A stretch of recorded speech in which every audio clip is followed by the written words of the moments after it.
Selalu pandiriana, nara sinilaji, pamami duniana,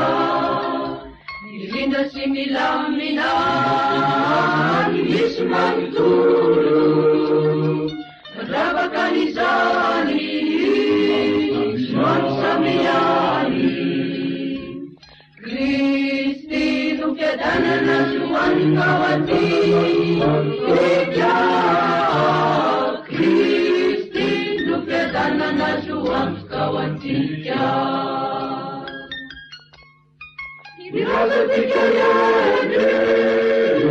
selalu pandiriana, nakapasinilaji, pahami sanahari, naifudutanya biyana, kanaganda iladu, nilanita sitani, swami samiyani, Kristi kasabana senumeli rayati, Raja, Kristi kasabana senumeli rayati, Yasa dikayane, selalu pandiriana, nanapena sinilaji, panay teupadi, isaputini pasana, aisnavikiru,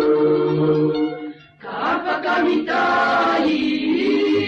ismam samiyani,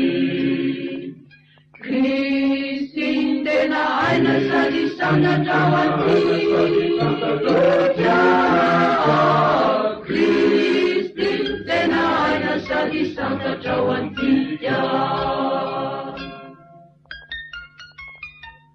Nasa pikayane, selalu pandiriana, nani lalandaba, fiona benitui, Sedini paniriani,